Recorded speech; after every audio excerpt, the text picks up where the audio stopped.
I'm told that part of you are members of the cafe and part of you are volunteers at the cafe. Can those that are members raise their hand?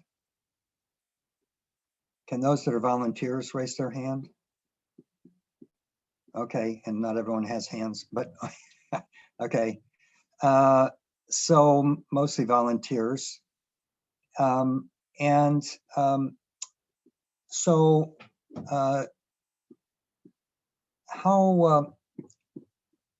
how many has anyone here had 10 years of experience working with addiction in any way, as a having it or having a family member with it or being a volunteer?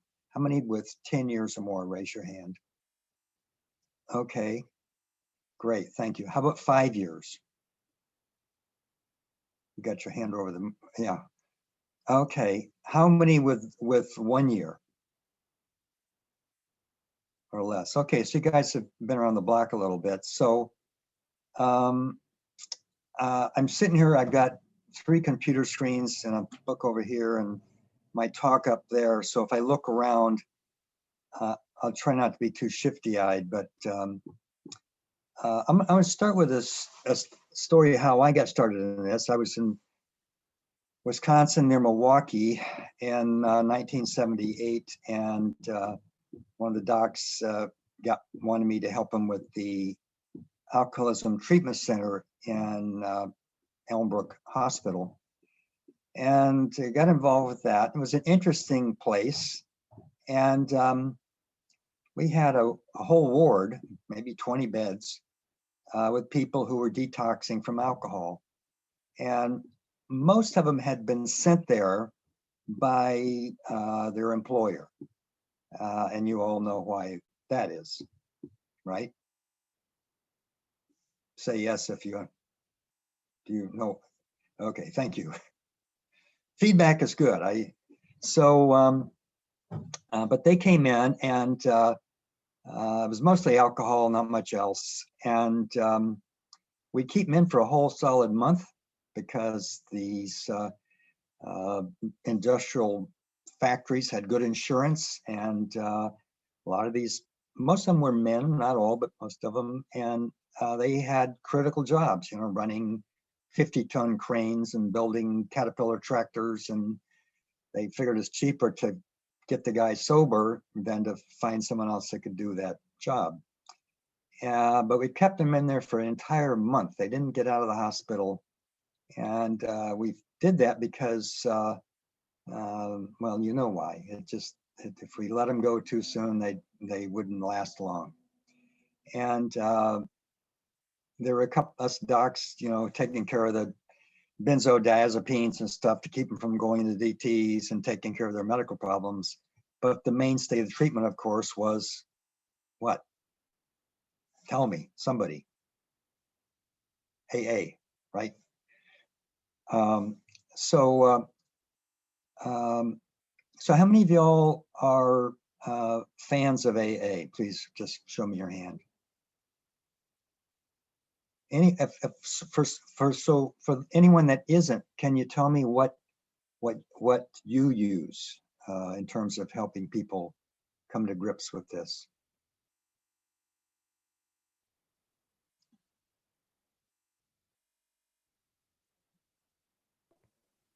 I think with AA, I felt AA really helped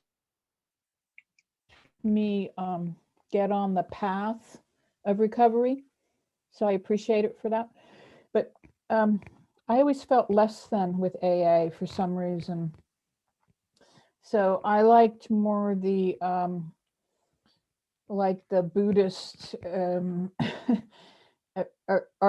I don't know, learning meditation, or I just something about the group made me feel like I was always going to be an alcoholic and never be something different, and I kind of wanted to grow a little bit. I always felt like I was just going to have to remember and remember and remember, and that kind of turned me off, I guess, with AA. But not that I did not appreciate it. It really. Well, thank you. That's very helpful. It's not something I've heard before, but I can understand it. In fact, as I was thinking about this yesterday, I thought that, we talk about the higher power, and so, and everyone here knows, I think that, a lot of people say, oh, AA, I don't believe in God and this and that. And we know that's not necessary. It's not, you don't have to sign on a dotted line with any particular religion, and Buddhism's a great one. So I feel like I'm losing you, like not close enough to the camera. And I can't, and if you want to talk, you need to, okay, good. I think we're just a quiet group.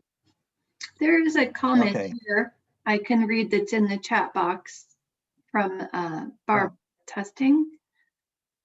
She put, don't like AA because of religious beliefs. Education helps and mindfulness helps. Absolutely. Okay. Yeah. So going back to Wisconsin, in our program, it was, we had AA, well, we had a lot of mental health professionals, most of whom had been through the addiction themselves. And so they were able to get down and dirty with our clients and help them work out what they had to work out, so that when they got home, they could stay sober and get back to work and repair their relationships. And I have to tell you that if we hadn't had those folks, I don't think our program would have gotten very far. One thing I think one reason we had a lot of success is the people in the program had a reason to get sober. They were looking at, well, if I don't do this, I don't have a job. And if you live in Milwaukee and you don't have a job, you've got 100 relatives within 3 blocks that are going to know about it. And so there's a lot of incentive to do the right thing. And it was amazing how all that worked out. I think that, we all hear that drug addiction is a disease, and the disease concept is a good one because it takes away blame and because it does affect the physiology. But it's also, there's a certain element of choice. If you don't know that you're prone to addiction and you get sucked up in addiction, okay, no one's going to, we can't go to the person and say, well, you should have known, because no one can. I got stuck on cigarettes and never realized along the way that what was going on there. And but once a person knows, then our attitude is wait a minute, now you have to do what you got to do. But I think it's important to recognize that people who have addiction are not helpless. They have choices, and unless we ask something of them, they're not going to do as well. If we can't, as everyone knows, we don't want to enable. Anyway, that was my start with this. And so over the years, I've worked with it and worked out at Grey Wolf Ranch, and have been giving Suboxone to people for 7 or 8 years. How many people here are in favor of Suboxone? Or do you want me to tell you about it first? I asked 2 questions. Anyone want me to tell you about Suboxone, what it is, or does everyone know? You want me to tell you, Janet? Yes, please. Let us know, please.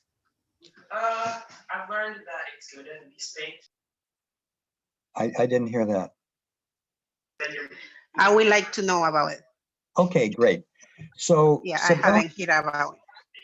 Okay, so for people who, well, let me show you. I think I'm gonna experiment with showing you a picture, if I can. Where's my? There it is. There we go. I'm going to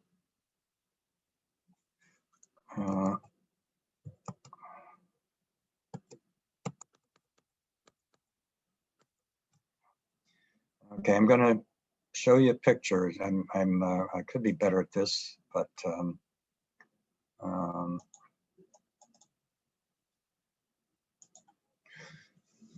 okay, so do you see a picture of 3 boxes? Yes? Okay. So on the top box, you see nerve cells, and the message is coming in from the top.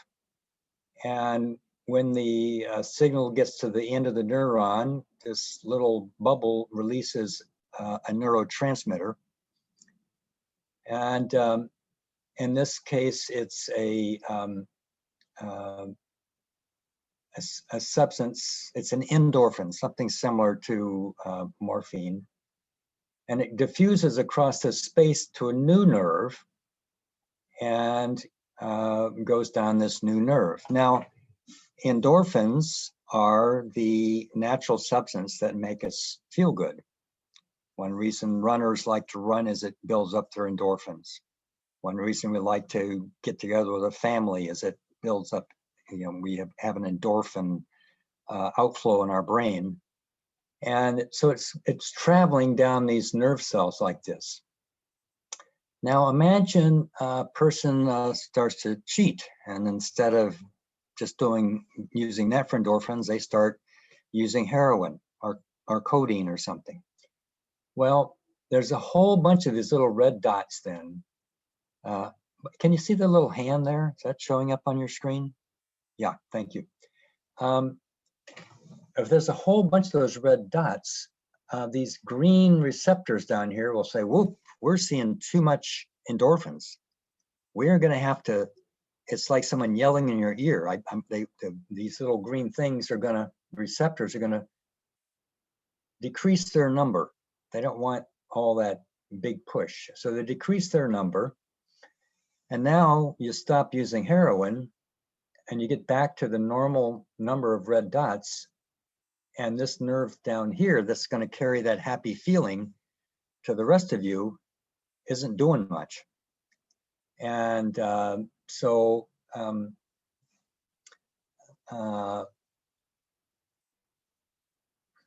what a Suboxone does is it'll kind of make these receptors happy without taking heroin.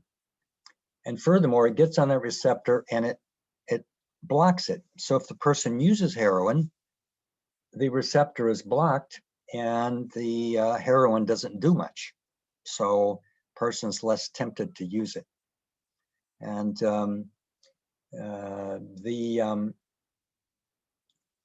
there's no, I don't think there's no abuse potential really.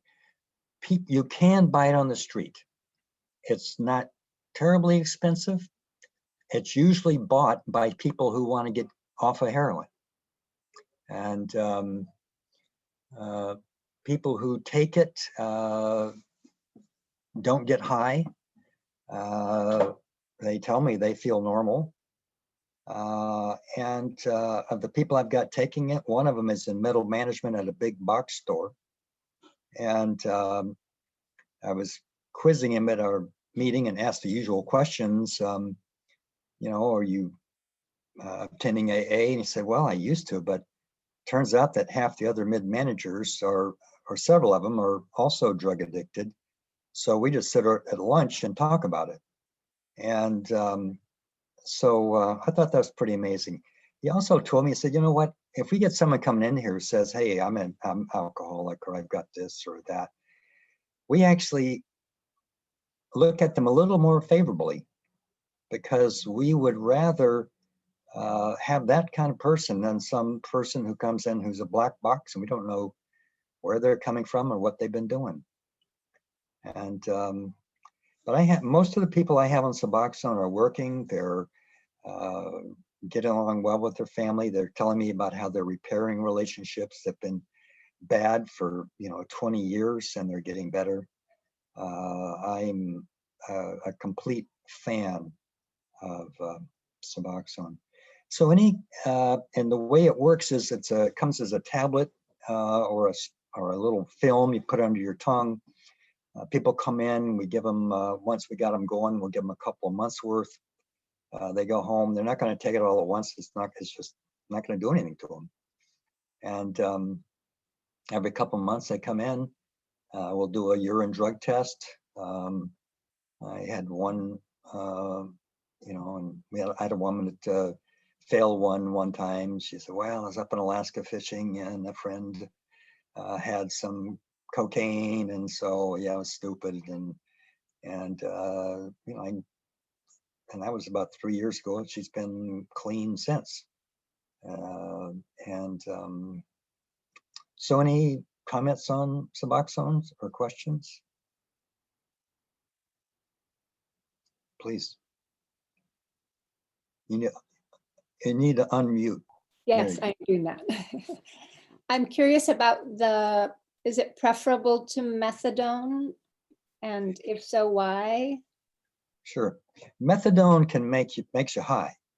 And so the advantage of methadone is if a person is using heroin out there stealing television sets, and you have them come in once a day and give them methadone, they're not out there, breaking into cars.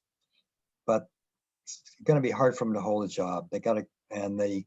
If you give the person a week's worth of methadone at once, they might take it in a day or two. Uh-huh. And it's that's one downside. So But a there's big downside. no high with the Suboxone. No. I see. Okay, thank you. Yeah, sure. I've got one guy who takes it because he works in a factory and he's got low back pain and he got onto pain pills, and so we switched him to Suboxone. He says, I don't get high. He's actually pretty high up in the company now, and we're in this little factory. Yeah. One thing about, go ahead, Kat, if you'll unmute, please. So do they have to take this for the rest of their life? That's it? Okay, great question. If a person used just for a year or 2 or 3 when they were young, a lot of those folks can get off. This is what I learned when I took the training about 8 years ago to give Suboxone. And we were told that if a person has a longer use, they just aren't going to get off. And we had a woman come into the training who was on it. She looked just like you or me, and she had some, I forget what kind of job, travel agent or something. And she said, as long as she took it every day, she felt fine. It reminds me of this. Let me tell you another story. This is a little bit unrelated, but when I was back in Wisconsin, I had this new patient come in and she was dressed impeccably, looked like she came off the pages of Vogue. And she sat down and said, doctor, this is really an embarrassing visit for me. I just moved up here from Chicago.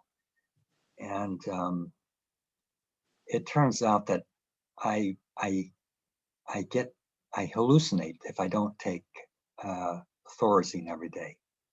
And so I just need to transfer my Thorazine prescription, have you prescribe it for me, because as long as I take that, my life goes great. And if I don't, it goes to hell.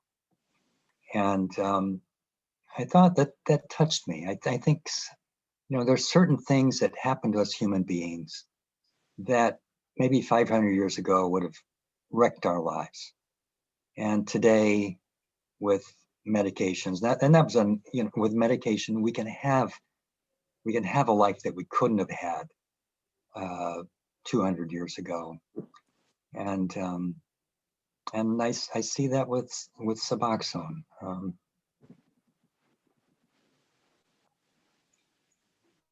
So anyway, if a person's been on it, heavily addicted, now it's only been around for, I don't know, 20 years. So we still have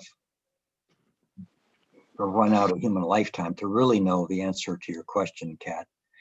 But I can tell you, I've got some people who are pretty heavy users, and one of them came in a month ago. She said, you know, I used to take one twice a day, and now I'm taking 1.5 most days. And I've had a number of people on their own cut back on it. So yeah. Well, we have another question here in the chat box. What is your opinion about Suboxone versus the Vivitrol shot? Okay, Vivitrol is naloxone, or excuse me, naltrexone, and you give it to somebody once a month. It's costly. I mean, like $400, $1,000, depending on insurance. And it's thick stuff. We mix it up. We got to mix it up and inject it fast because it'll clog up the syringe if we don't. And which is always a little nerve wracking. You got $1,000 in your syringe, you got it in there, you know. And then it doesn't make the person feel any less craving. With Suboxone, they don't crave opiates. With Vivitrol, they're still craving, but they just know, well, if I waste my money and buy some, it's not going to do anything. So as one of my guys on Suboxone who'd been on heroin a long time said, you know, I was clean and abstinent for years, but this is a whole different thing. My brain just relaxes. And, you know, he to get high, he smokes marijuana. I always kind of try and discourage that, but you know, if you smoke a little dope, it's a whole lot better than opioids. But just to the point that Suboxone is not going to make you feel, you know, high.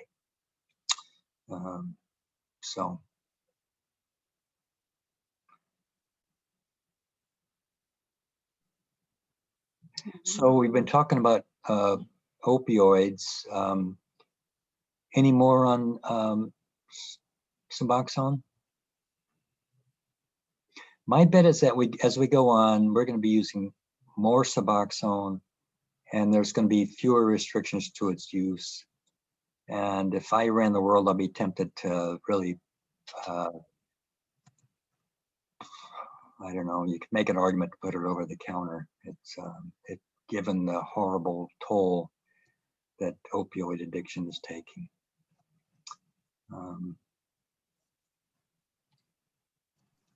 Yeah, I have a question. Is it covered by insurance?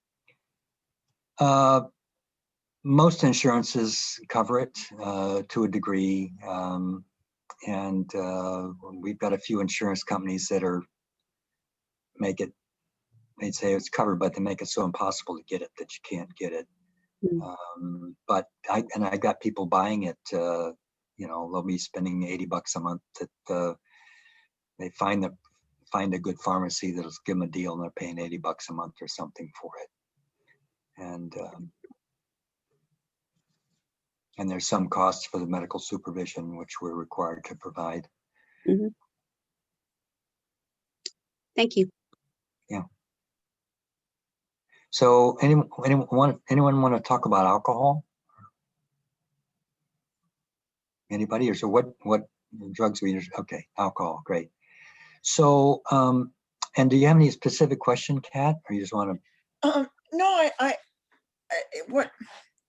So I just have a couple questions. I have some experience with AA, and that's my grounding nights where I recovered from.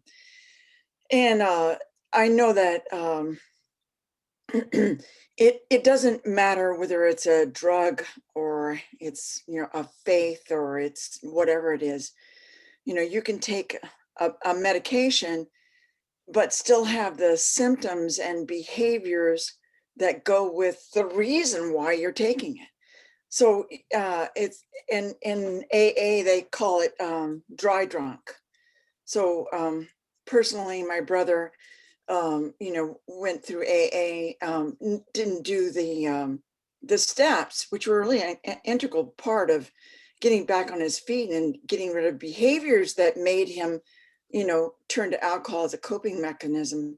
So it's just, to me, if you're taking this drug, which is great because I understand its reasons, but then you're still out there acting in the same way as you did before. So, you know, and I feel that, you know, I'm in Recovery Cafe, working with the Recovery Cafe, because I know that there are many different means to recover, and that we need to do it together. And that my experiences, the strengths that I've come to in my life, in recovery with, you know, 27 years this month, might, if they want it, can help. But I think if I really, what I find is people will find excuses. Oh, I don't believe in this. I don't believe in that. No, that's not good. You bother me. And those are all to me, the addictions are telling you, you know, don't go there because, you know, anyway, I don't know how far to go on this. I could get on a soapbox about it, and I prefer not to, but I just want to make sure that people know the other side of what, you know, what the program of 12 steps and what they mean, whether you're doing Buddhist or you're doing, you know, Wellbriety or whatever it is. It's there to help you change the behaviors that may have brought you to your addiction and make you own to it all the time. So, you know, there's no quick fix. Yeah. Can I talk about Suboxone in relation to that for a moment? Well, yeah, you can. Absolutely. Yeah, because, you know, one thing about Suboxone, and I'll tell people when they come in, I'm saying, look, I'm not just going to give you a prescription and you're going to go home. You have to go to AA. You have to do some kind of treatment program because you don't want to be a dry drunk. You don't want to have those same maladaptive behaviors that got you searching for comfort in a drug. And I have to tell you, I've got a lot of people that left and never came back.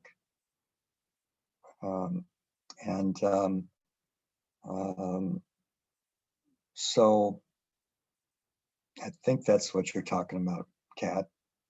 Yeah, exactly. I mean, you know, that we can offer a solution, and if they're not ready or willing, you know, the unfortunate part is, you know, people die, and people get sick and they die, and that's it, you know.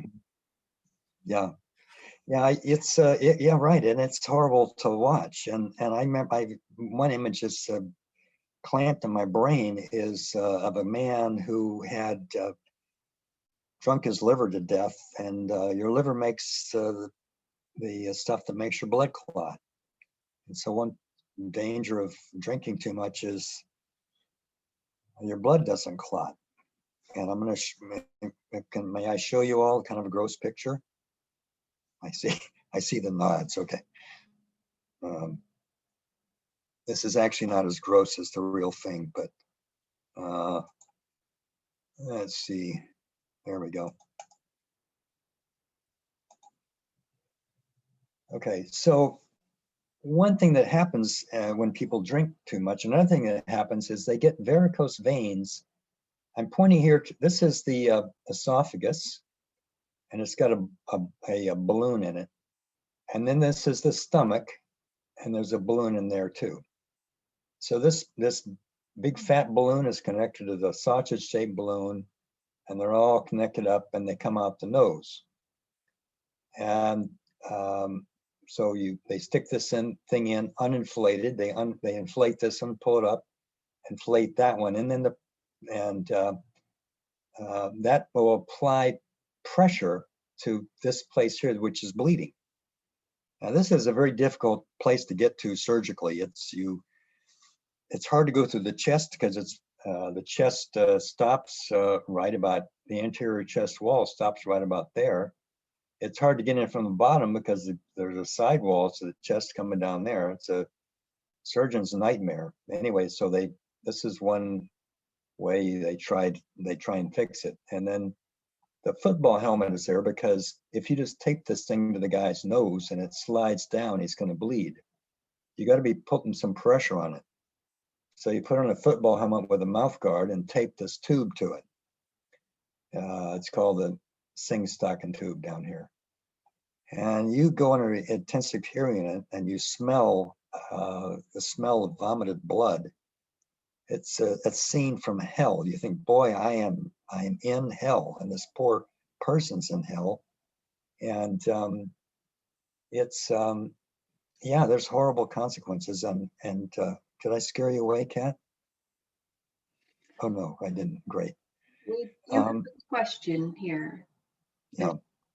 Can we go ahead and take that for a moment?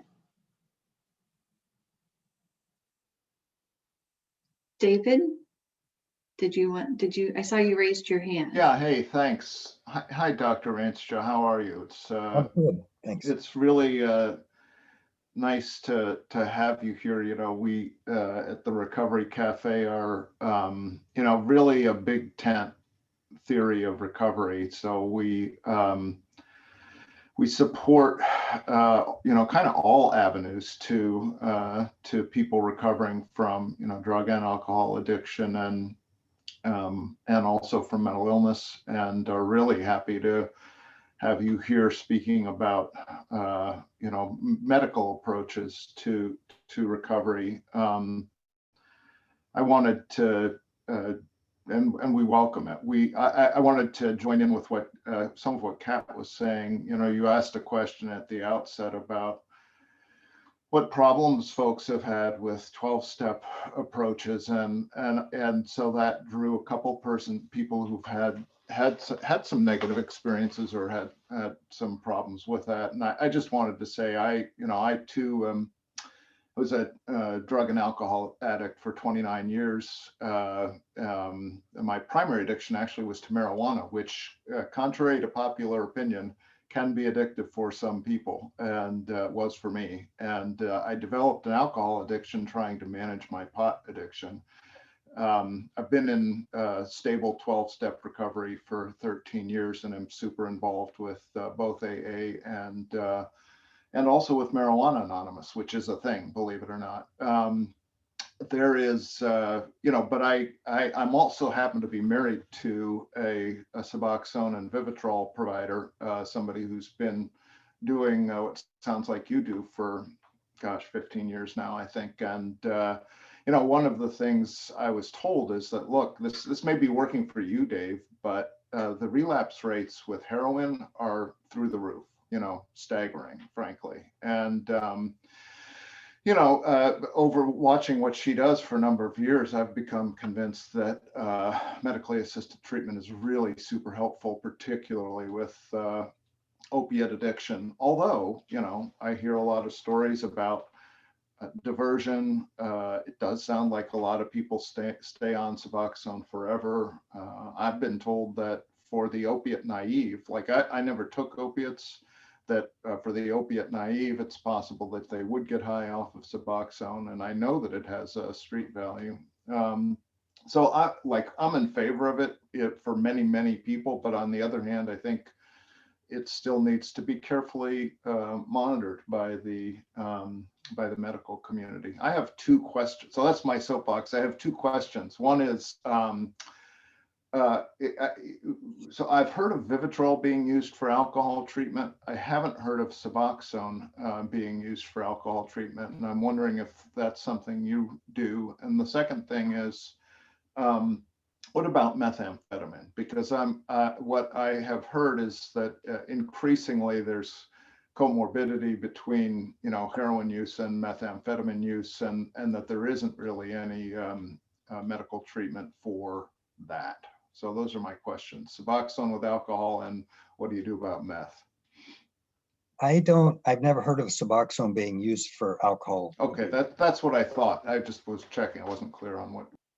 And the second question, just in the last few days, I saw a paper on that was making the rounds on one of our websites about they're finding it that Vivitrol plus bupropion, which is the generic name for Wellbutrin, that combination has been showing some promise with people who use meth. Interesting. Thank you. And thanks again for being with us. We really appreciate it. And the other interesting thing about bupropion and naltrexone, it's naloxone is the oral version of naltrexone. The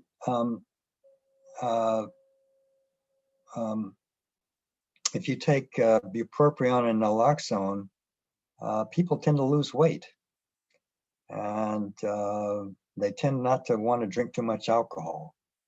So bupropion, aka Wellbutrin, it tends to help people break addictions, alcohol, cigarettes, meth. So it's, I think, you can't count on better living through chemistry. But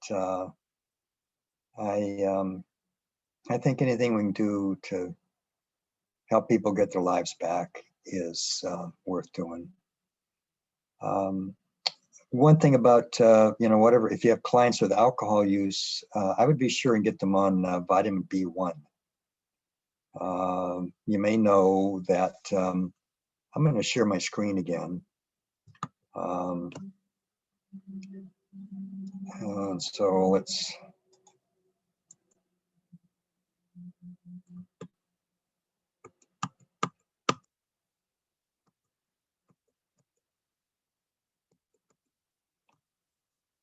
yeah. Okay, do you see the two brains there? Oh, not yet. Here it comes. You see the two brains? I hope. Not yet. Huh. Well, let's start over.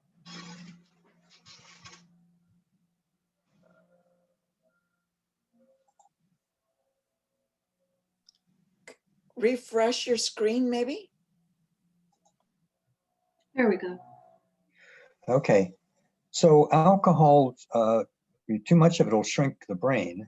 And so these are MRI scans of two people. The guy on the left, of course, didn't drink too much. The guy on the right did. And this white thing here is the skull. And then this is the brain, and the black stuff is the fluid around the brain. Now, there's normally a little bit of fluid to cushion the brain, but over here, the brain is shrunk. And so, and it can get to the, there's some called, there's some folks with too much alcohol can go crazy. It's called Wernicke psychosis. And they're just they're really, hallucinating and just totally out of touch with reality.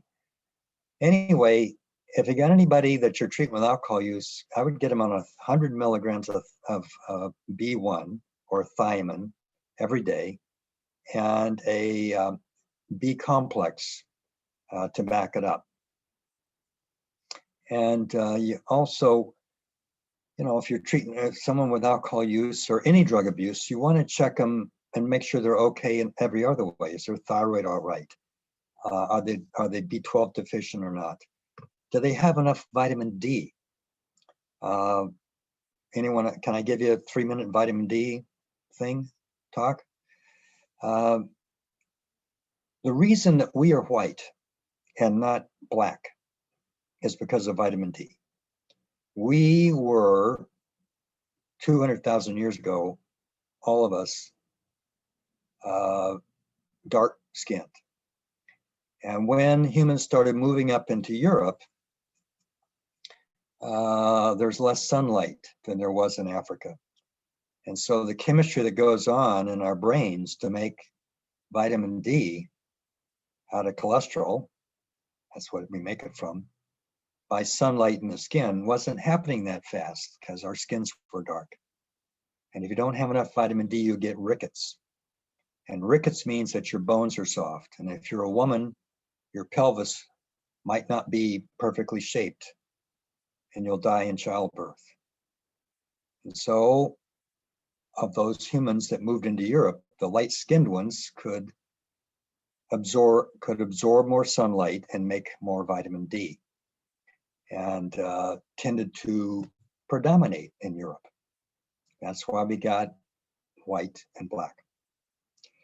And vitamin D is not really a vitamin, because the definition of vitamin is something essential that we can't make.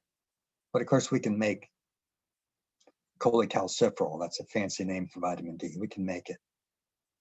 But it's so often we don't, and it's, if we take it, we get better. So it's been called a vitamin, but it's really more of a hormonal type thing that governs blood sugar. It governs our resistance to cancer. It governs our mood. And I can tell you from measuring vitamin D levels in this around here, about half of people here are significantly low in vitamin D. One time, an Alaska fisherman was in my office, and we were talking about, I was brought up vitamin D. He said, "Oh, vitamin D." He said, "Yeah, that's everyone in Alaska is taking vitamin D. They're all happy now." And he meant it as a joke, I think. And but I think if someone's got any kind of drug abuse problem, we have to look really carefully at everything else, and make sure that their problems are not rising from something physical that we can fix. So, and also one thing, you know, you find people who have been stuck on drugs are not spending a lot of time taking care of themselves, and they often have, you know, I'll find out, well, they got splitting headaches every 3 days from migraine, and they just, you know, it wasn't that high on their radar screen. Once they get into what I call Olympic training mode, oh, I want to get better now, and I'm going to do this and do that, and then they got the energy. Okay, I want to feel good all the time. I want to, you know, be fit and feel good about what I'm eating and all this stuff. And so it's a, you know, it's you know, and the beauty I think of AA is, you know, it's I think addiction is a spiritual illness as much as anything else. And you know, I think, you know, we can't say one way is the way, but I think let's see, David, you were talking about how, you know, you spend a lot of time in service now. And I think that, you know, life brings us so much garbage that if a person has service in their life, I know for me, you know, it's something we humans all need. And I was, my wife and I were watching this series on Netflix about the Rajneeshis in Oregon. Everyone remember those folks following the guru, and they went kind of nuts. But they, this guru didn't give them much except to, you know, just smiled at him and held up his hands like this. But I think we humans are, you know, hardwired to be part of a tribe, to give ourselves to something bigger than ourselves. And I think that's a lot of what treatment programs have to offer. And I think that's why I've been involved with treatment programs where they didn't ask much from the clients and they had horrible results. And I think that the more we ask of the clients, the better it is for them.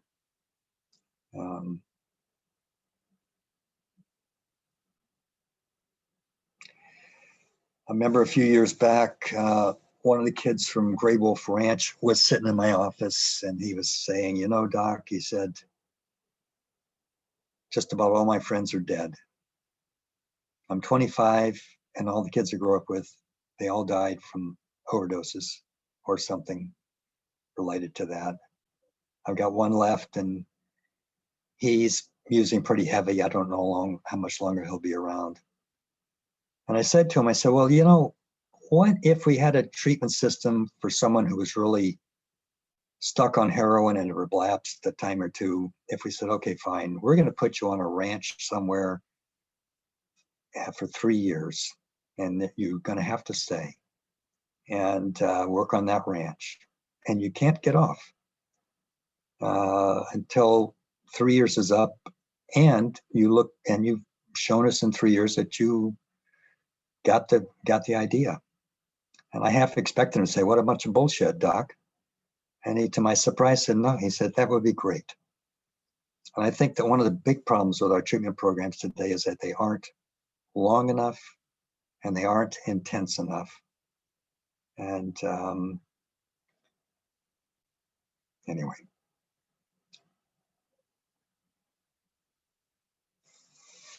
So what else can we talk about here?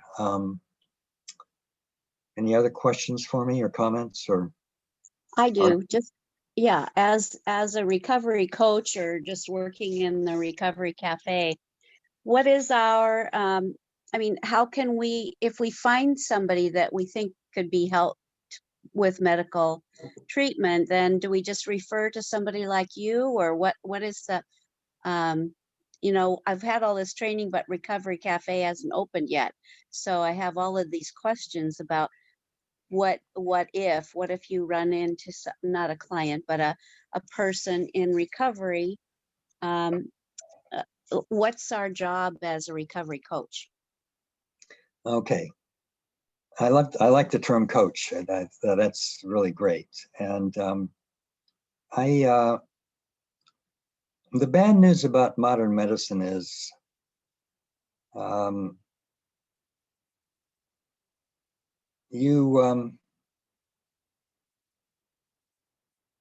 I learned that Don's Pharmacy is selling out to a bigger company, and Jefferson Family Pharmacy sold out to QFC. And the reason that, and most docs work for the hospital. And the reason is that they make it, it's getting more and more difficult to do things without being part of a big organization. You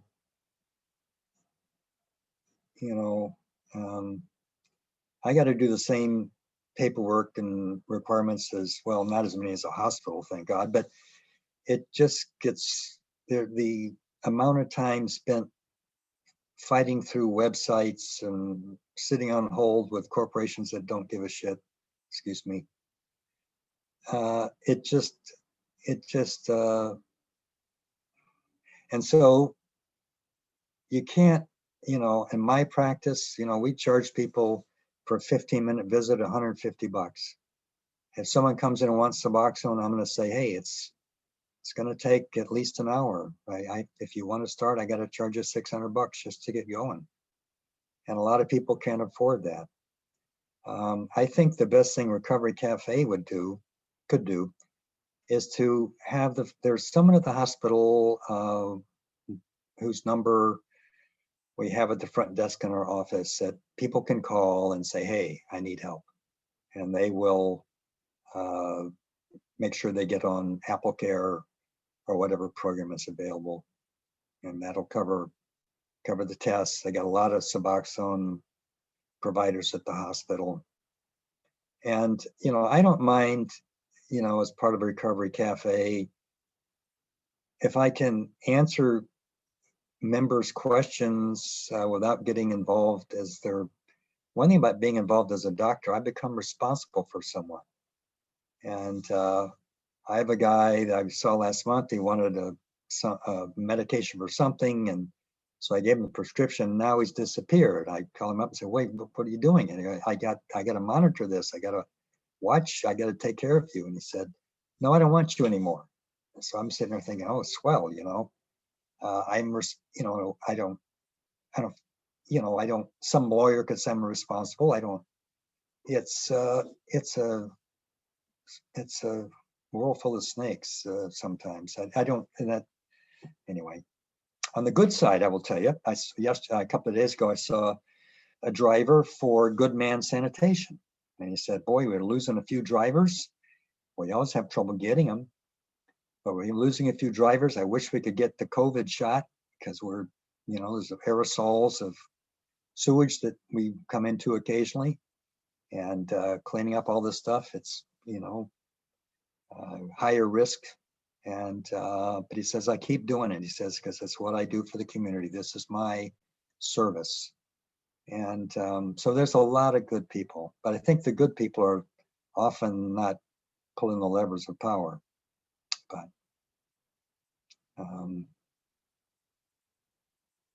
So thank you. That was really helpful to me.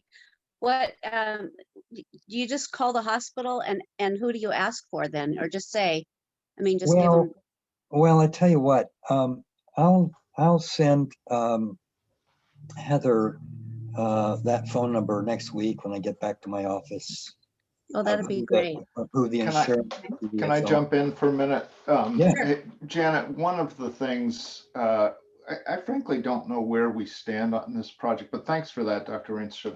That I think that's exactly right. And we are, Brian has worked on putting together basically our sort of resource and referral sheet or booklet for us to use at the cafe. And because, we're not a treatment provider, we're not a treatment facility. And so just like Dr. Rienstra was saying, we need to be careful not to take ownership of problems we're not equipped to manage. But on the other hand, we do want to make sure we connect people to resources that are available in the community, like whatever's the best desk to call at Jefferson Healthcare, or other kinds of resources. So we are working on that. By the time we open, God willing, that will be available. It may exist now. I just haven't seen it lately, but I know we've done some work on that already. It's in the process. It's just about ready to be printed and distributed. So, and I could speak to that too. There is a healthcare navigator at Jefferson Healthcare, and I can email contact for coordination services or something like that. Yeah. Well, as I was listening to the answers, I remember Brian just telling us that we are never alone there. There are always people to check in with, or to say this is more than I can deal with right now, or I don't know the answers to that, and then find somebody that can help with that. So I think it's just nice to know that there's this sea of people outside of our little cafe that can be resources too. So that answers my question. Thank you so much, all of you. Likewise. Well, we're close. It's 11 o'clock exactly. So I think we can maybe wrap it up and say thank you to Dr. Rienstra. Thank you so much. Thanks so much, Doctor. Yeah. Really nice to have you. Thank you Really all. Thank you. nice Thank to know you. of your. Thank you for what you do too. It really is a good service. To those of us that, I had a brother that would have done so well on that medicine because nothing worked for him and he just couldn't get the help he needed. So, it's nice to see that being done for people. There's all different types. Yeah. Well, sounds like you have a good team, Heather. Absolutely. Yeah. Really. And if you guys have any questions for me, please let me know. One thing about taking care of,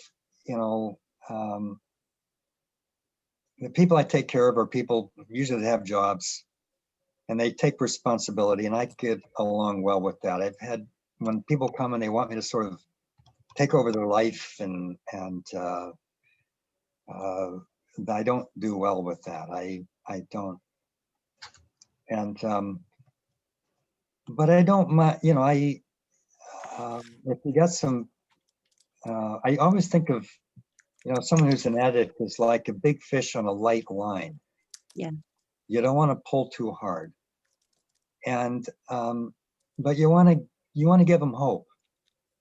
And, you know, if you got some person that wants to become a member, wants to get involved, has some health questions that they don't mind me answering without becoming their doctor, I don't mind doing that. You know, if there was a time that we, you know, when you all open and you want to have a, once in a while, a little thing where people come in and say, well, I got hemorrhoids, and I could, without being their doctor, say, well, here's my general thing on hemorrhoids or whatever it is. Here's my favorite self-care remedy. And a lot of times stuff like that does it. So they would get a little, it'd be a little bit of a, you know, give them some way of getting their whole life better. Because every little thing we make that they can get better, the stronger their sobriety is going to be. So. I love that. And, you know, one of the things that we've noticed just in our recovery circle is none of us have anything but a little bit of experience and a whole bunch of heart, you know, and just in that little circle that where we can connect every week and know that we have this circle of connection. I really believe when, you know, if you talk about programs plus maybe Suboxone and then you know, that's what I love about the Recovery Cafe is it's all about connecting with those people. And that I think becomes their purpose for changing, you know, and then, and nobody's giving any advice. We're just speaking from the heart and it is life changing. So thank you for your part in this. Thank you. All right. Thank you. Thank you all. All right. So I'll send out some follow-up emails and the volunteer training agenda for upcoming trainings. All right. Have a good day. Thank you, everyone. Heather. Thank you. Thank Thanks, you. everybody. Thanks Bye, to everybody. everybody. Bye-bye. Bye, Heather. Thank you. Nice to, yeah, thank you. Yeah,